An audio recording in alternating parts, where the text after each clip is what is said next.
So we got to talk a little bit about Trump's tariffs. If you don't already know, there is a massive trade war brewing between the United States under the Trump administration and pretty much every single other modernized nation in the entire world. Now, a lot of people are very concerned that this is going to lead to prices increasing on their favorite goods and services. And the first thing we got to say to that is, yeah, that is going to happen. There's pretty much no time in history that tariffs have not increased the prices of goods and services that they are levied on. That's pretty much how that works. Whenever you tax a company in any way, shape, or form, they don't pay the tax. They kick it down to the consumer. They're not in the business of paying taxes. The consumers pay taxes. When you increase the corporate tax, the company simply increases prices and sends those increased taxes down into the price of the goods and services. They don't have to pay them. Whenever you have a tariff on a good, you end up having the exact same thing happen.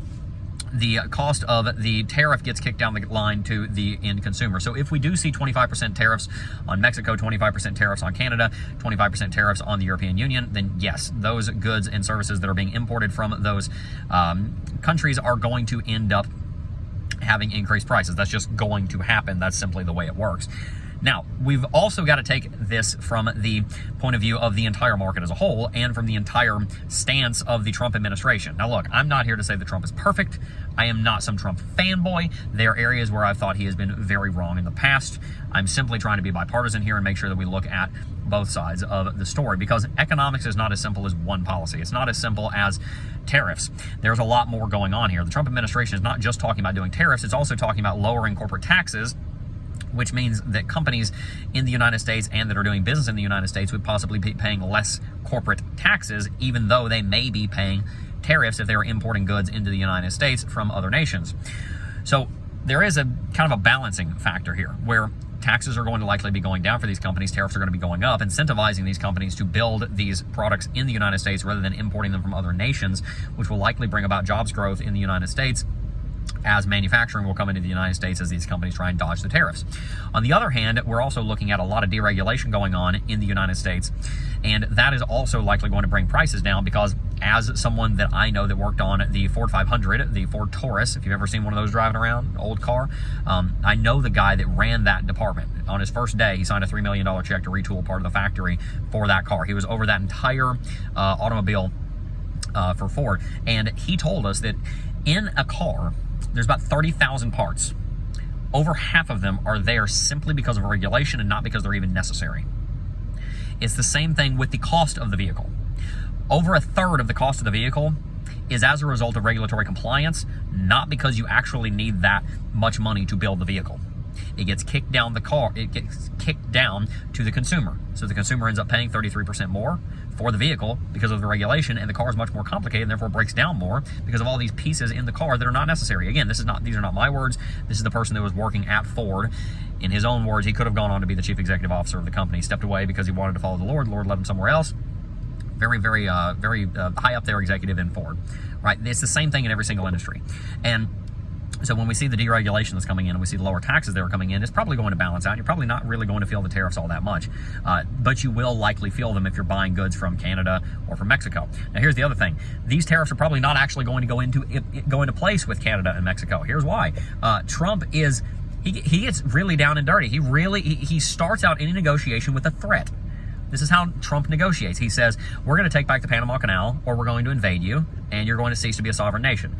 We're going to take Greenland, or we're going to invade it, and it's going to be ours, and we're going to kick you out. And we're going to go in, and we're going to absolutely level Gaza, and we're going to build a resort here. Right? He makes these threats that he doesn't necessarily plan on actually going through on. He makes these threats to say, hey, I'm in charge, you're not.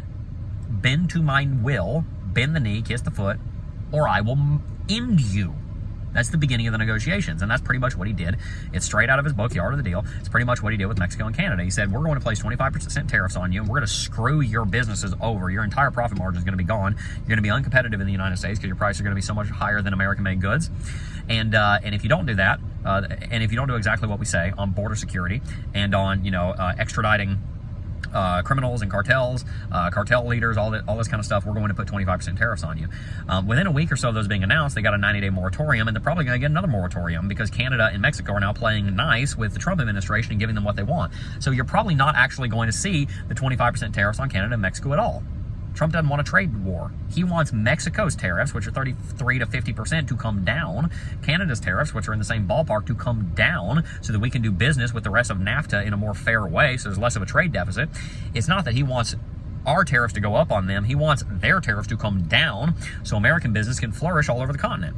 That's his play. That's what he said his play is. It's very obvious. There is no other play. Nobody wants a trade war. Left, right, north, south. Nobody wants it. Nobody wants it. So they're going to play ball, and they have been so far. You're probably not going to see these tariffs in the first place, but if you do, yeah, you're going to see prices go up, but in the long run, they'll probably end up having a bullish impact on the market because you're going to see jobs growth coming into the United States as companies don't have a choice but to move manufacturing into the United States to circumvent the tariffs. So how does this apply to the cryptocurrency market? The fear right now is much greater than it needs to be. People see tariffs coming. They know, everybody agrees. Even Trump said that, yes, it will lead to increased prices.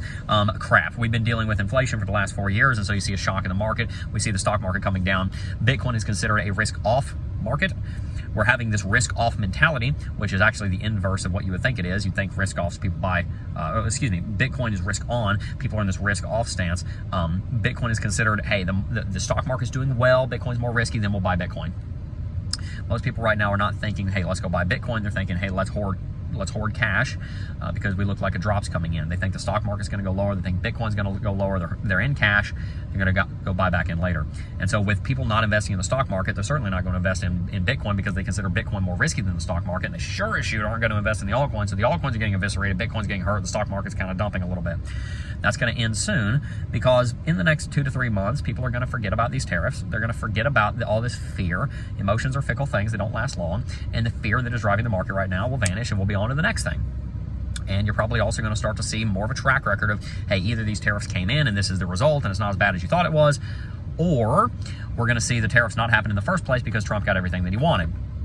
Either way, the market is going to start pricing in the tariffs, pricing in the fear as the fear leaves, and it's just not going to be as big of a deal as it is right now. It's not going to be the same bearish catalyst that it is right now in a few months. And so the current crash on Bitcoin being driven by these tariffs means that it's probably not going to be a long-term sustained crash. Instead, we expect that Bitcoin's going to bounce around $67,000 to $73,800. From there, as we'll talk about in our video going out on Monday, we expect that Bitcoin will rally to between $125,000 and $175,000 with a median most likely price target being $151,000 by the end of September 2025. That is our prediction, and we're going to be sticking by that unless something changes. So stay tuned for that content coming out on Monday. You're really going to like that Bitcoin price prediction, all the methodology behind it. Also, if you've not already, make sure to sign up for the Financial Sovereignty Academy, where I'm going to teach you how to build wealth. Because here's the thing: the only people that are really freaking out about inflation and freaking out about the cost of goods going up are people that don't have any money. That is most of America, unfortunately. And a lot of the reason we don't have money is not the government's fault, although the government has done their fair share of screwing things up. Most of the reason that people don't have money is because they have not chosen to be wise. They have not chosen to be wise for long enough that they're standing on top of a pile of good choices instead of a pile of bad choices. Most people are standing on top of a pile of bad choices: a dumb car they can't afford, dumb house they can't afford, dumb watch they can't afford, dumb something they did to their body they can't afford, and they're in debt. And they got no money. And so when the price of goods go up 20%, they are screwed because they're living so close to the margin that 20% goes up and boop, we're underwater. If you're in that ballpark, inflation is not the issue. The issue may be somewhat inflation, but the issue is more so you got to get control of your money.